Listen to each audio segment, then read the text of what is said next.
बोलिए गोविंदेव भगवान की जय। श्री राधे रानी सरकार की जय। श्री सतगुरुदेव भगवान की जय।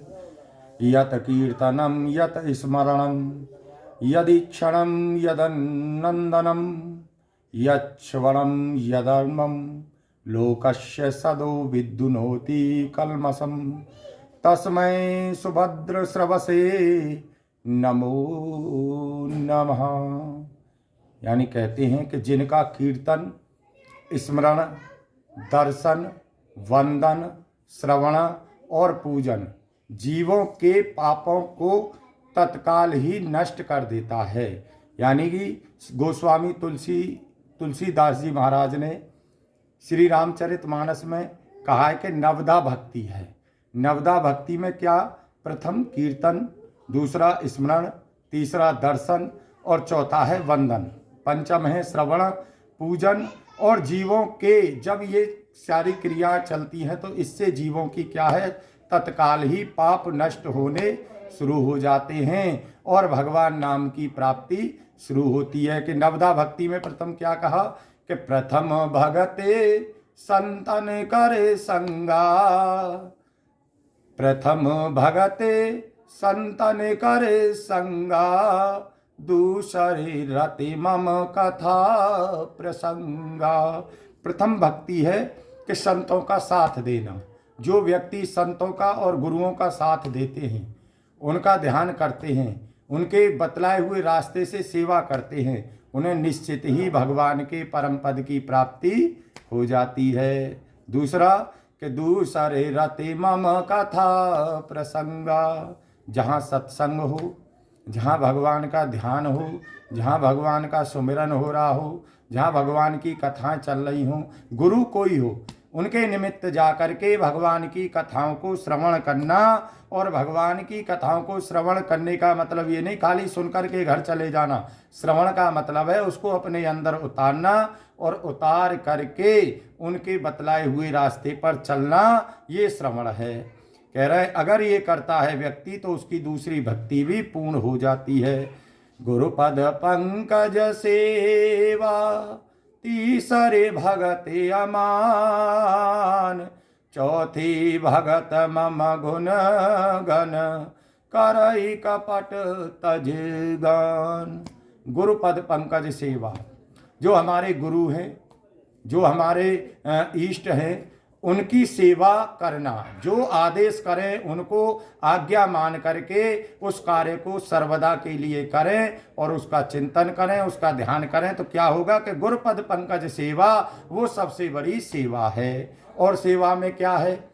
सेवा में क्या है? सेवा में ये जरूरी नहीं कि जो व्यक्ति धन से कर रहे हैं तो धन से, नहीं तो मन से करें और तन से करें। तन की सेवा क्या है कि जीवों को सत्संग में जोड़ना, जीवों को भक्ति प्राप्त करवाना, ये भी एक बहुत बड़ी सेवा है। और इस सेवा को करेंगे कि अपने द्वारा करने से अगर किसी जीव का उद्धार हो रहा है तो उससे अच्छा कुछ भी नहीं है। उससे क्या होगी? भगवान उसी से अति प्रसन्न होते हैं। ये गुरु और गुरु का भी आशीष मिलता है। यह गुरु सेवा है कि गुरुपद पंकज सेवा और तीसरी भगत अमान। इस भक्ति को करने से गुरुदेव भी और भगवान भी प्रसन्न होते हैं। और चौथी भगत मम गुण गण करई कपट तज ज्ञान। चौथी भक्ति है कि जितना कपट है, छल है, दूसरे के प्रति द्वेष की भावना रखते हैं, उन सब का त्याग कर दें, उन सबको भूल जाएं।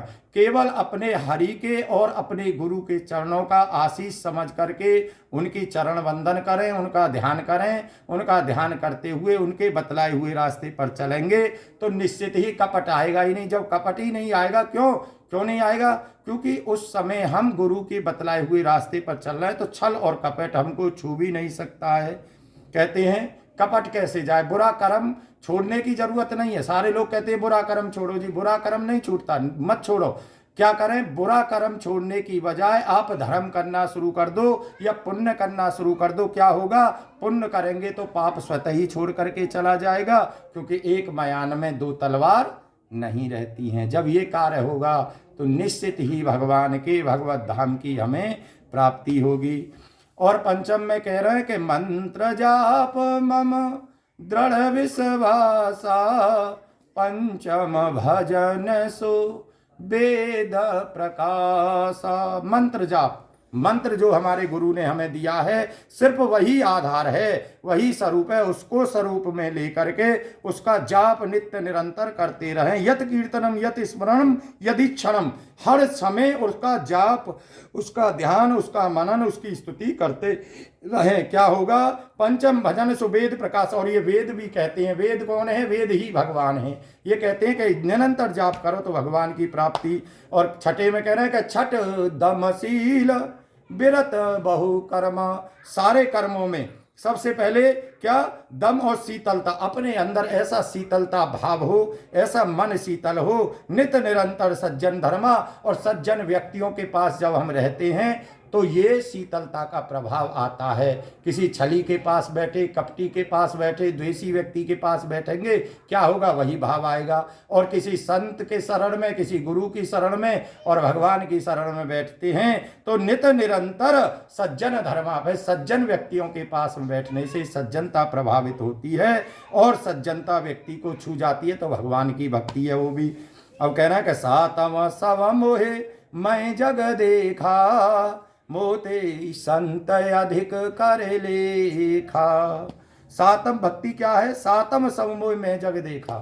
सातवीं भगवान कह रहे हैं कि जैसे मुझको देखता है व्यक्ति, ऐसे ही पूरे जग को देखे। कि जग, क्योंकि जग किसी व्यक्ति का नहीं, जग किसका बनाया हुआ है? भगवान का। उसको देखे, मोते अधिक संत कर लेखा। और सबसे अधिक भगवान कह रहा है कि मेरे संतों को सम्मान दे, मेरे भक्तों को सम्मान दे। क्योंकि भगवान ने स्वयं कहा है कि मैं तो भगतन को हूँ दास, भगत मेरे मुकुट माड़ी, मैं तो संतन को हूँ दास। भगवान खुद कह रहे हैं कि मैं तो संतों का दास हूँ और संत मेरे मुकुट की मणि हैं। तो जो व्यक्ति अपने गुरुओं का और संतों का सम्मान करता है, भगवान कह रहे हैं कि वो सातवीं भक्ति को भी प्राप्त कर लेता है। और आठव जथा लाभ संतोषा, आठवीं भक्ति में जो हमें मिल गया उसी में संतुष्ट होकर के संतोष की भावना रखें। और सपन नहीं दे खई पर दोषा, सपने में भी किसी दूसरे के दोषों को नहीं गिनना चाहिए। हमारी सबसे बड़ी भक्ति क्षीण होने का कारण क्या है? कि हम अपने गुणों को भूल जाते हैं, अपने अवगुणों को भूल जाते हैं और क्या करते हैं? दूसरे के अवगुणों का प्रचार करते हैं। तो क्या करते हैं? अपने जो गुण हैं वो उस अवगुणी के, जिसके हम गुणगान कर रहे हैं, उसको प्राप्त हो जाते हैं और उसके अवगुण हमें प्राप्त हो जाते हैं। वहां से व्यक्ति का विनाश शुरू हो जाता है। इसलिए कह रहे हैं कि सपने नहीं देखे पर दोषा, सपने में भी किसी दूसरे व्यक्ति के दोषों को नहीं गिनना चाहिए। नवम सरल सब सन छल ही ना, मम भरोसा ही हर सन दीना। भगवान कह रहे हैं कि सबसे पहले व्यक्ति को क्या करना चाहिए? मम भरोस, के अपने गुरु पर भरोसा, और दूसरा अपने ईश्वर पर पूर्ण रूप से भरोसा होना चाहिए।